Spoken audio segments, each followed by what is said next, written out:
خرج السيد تبون الرئيس الجزائري بشطحة إعلامية مضحكة في الحقيقة مفادها أنه في حالة إذا فتحت مصر الحدود مع قطاع غزة فإنه أعطى الأوامر للجيش الجزائري للتدخل هناك من أجل نصرة أبناء غزة. الرئيس الذي كان رئيسا والذي سيصبح رئيسا بعد انتخابات ربما لن تجرى، ومع ذلك فهو يبحث على البوز ويبحث على الإثارة، لذلك فهو يلعب على الوتر الحساس لدى الشعوب العربية، والوتر الحساس هو القضية الفلسطينية، خاصة في هذه الآونة حيث يتعرض الشعب الفلسطيني في غزة إلى فظاعات وإلى انتقامات لا مبرر لها، نظرة دونية، نظرة استعمارية، نظرة عنصرية يطبقها الجيش الإسرائيلي، ويقصف الناس في الأسواق والمستشفيات وفي منازلهم ومخيماتهم، لا يفرق لا بين الطفل ولا بين امرأة ولا بين عجوز ولا بين شباب، ولا يفرق بين أي أحد. متى ما رأى نملة تتحرك في مكان ما فهو يقصف ولا يبالي. وهذا المجرم الذي في الحقيقة لم تعد الإنسانية قادرة على تقبل مثل هذه الفظاعات، رغم ذلك فنحن ننظر إلى الشعوب التي تعتبر نفسها متحضرة كيف تتعامل مع هذا الأمر. وفي الحقيقة أنا أشعر بالضحك عندما أرى الشعوب الأوروبية التي تنادي بالحرية وتناصر المظلومين وتتحدث عن حقوق الإنسان، لكن عندما يتعلق الأمر بالغزيين فإنهم يدخلون سوق جواهم كما نقول بالدارجة ويعودون يحنون رأسهم مثل المنكسر المنهزم. هؤلاء يتحدثون بكل طلاقة عن الحقوق الإنسانية وعن الرغبة في الدفاع عن المظلومين، وحتى أنك إذا سمعتهم تشعر بأنهم نوع من الملائكة، لكن عندما يتعلق الأمر بالغزيين فإنهم ينكسرون وينتحرون ويتنكرون وينكرون ويعودون إلى أنفسهم ولا يتحدثون. هنا أشعر بالضحك، أشعر بالاحتقار لهؤلاء، أشعر بأنهم منافقون، مجرد رباعة ديال المنافقين، لأنهم يكيلون بعدة مكاييل عندما يتعلق الأمر بالإنسانية. تبون لعب على هذا الوتر الحساس للشعوب العربية الإسلامية، وهو يرى والعالم العربي يرى والعالم الإسلامي كل الناس شهداء على ما يحدث في غزة من فظاعات، ومع ذلك فالشعب الغزي والإنسان الغزي مرابط وصابر ولا يبكي ولا ينوح ولا يعبر عن خوفه، بل أكثر من ذلك فهو صابر ويشكر الله على كل تلك المآسي، لأنه يعلم بأن ما يحدث له ليس إلا قدره، بأنه في حالة من التجريب وفي حالة من الاختبار، فالله يختبرهم بتلك الطريقة الصعبة، لذلك سيكون لهم أجور كبيرة إن شاء الله. لذلك نقول بأن هناك باب نحو الجنة مباشرة فتح لأهل غزة، وكل الذين شهداء يذهبون مباشرة إلى درجة أننا نتصور بأن هناك غزة في الأرض وهناك غزة في الجنة، وبينهما خيط رفيع اسمه الاستشهاد. عبد المجيد تبون الأحمق يقول بأن مصر تغلق الحدود. أيها الرئيس الأحمق، لماذا تمتلك الغواصات؟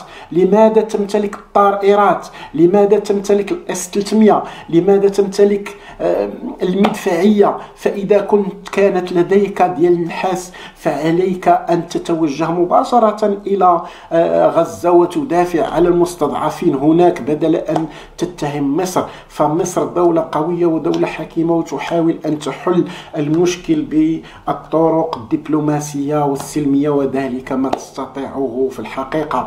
تبون الأحمق يريد أن يلصق تهمة عدم السماح للمسلمين بمناصرة غزة الغزيين بمصر.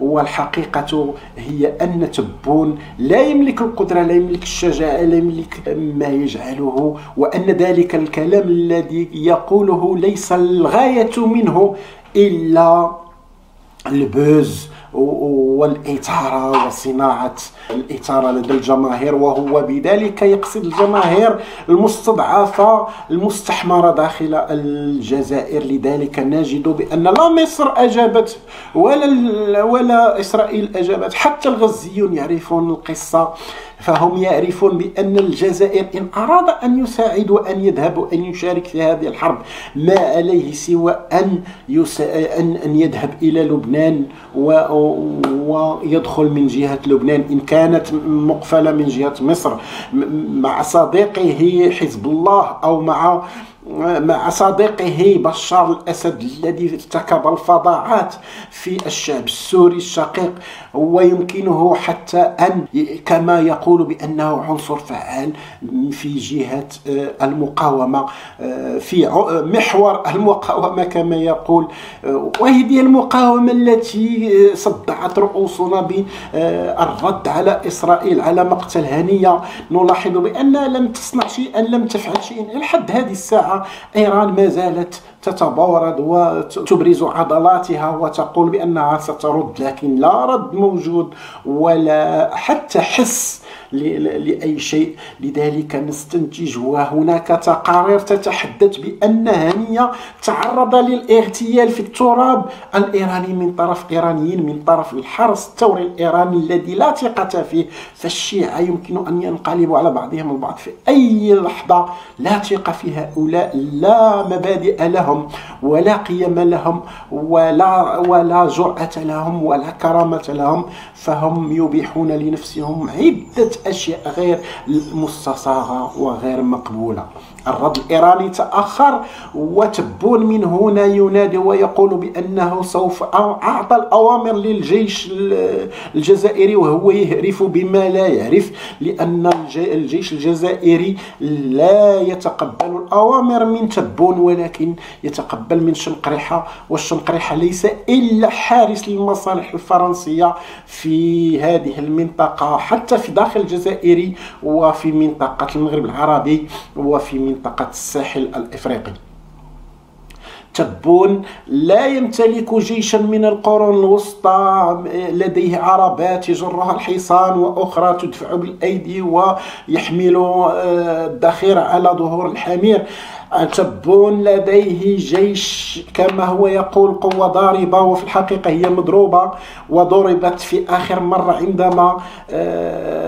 عندما ضربهم القيصر بوتين، عندما اكتشف تواطؤ الجزائر مع خصومه ولذلك فهو أرسل له حفتر من الشرق، وأرسل له مالي من الجنوب، وأرسل له وقد قام بتجميد الاتفاقيات العسكرية مع الجزائر وقطع الإمدادات من الذخيرة ومن قطع الغيار. وهذه هي الضربة التي تقسم ظهر البعير كما يقال بالنسبة للجيش الجزائري.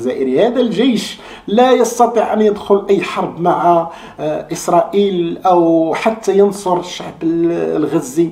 نحن في الحقيقة نتمنى أن لو حدث هذا، ولكنه بعيد المنال وبعيد حتى التصور، لأن الجيش الجزائري جيش منهك، والأوامر لا تأتي من تبون، وتبون لا يرجو من هذه التصريحات سوى البوز والإثارة والتأثير في الجماهير الجزائرية وكسب نقاط في الانتخابات التي تقام في الجزائر، الانتخابات الرئاسية طبعا. تبون إن كان يريد أن يساعد الغزيين فعليه أن يأتي من عبر البحر. لديه الغواصات، لديه الطائرات، لديه الإس 300، لديه القوة الضاربة كما يقول. فهو لماذا ينتظر من مصر أن تفتح له الحدود؟ وفي الحقيقة الحدود خط فيلادلفيا تسيطر عليه إسرائيل كلية، وإسرائيل هي التي تغلق الحدود، والمصريين في الحقيقة لا ذنب لهم ولا نرى منهم إلا الخير، فهم يسعون إلى نصرة الغزيين بطرق مختلفة أخرى، لأن من الحكمة أن يفعل ما يفعله المصريون وليس ما يقوله التبون.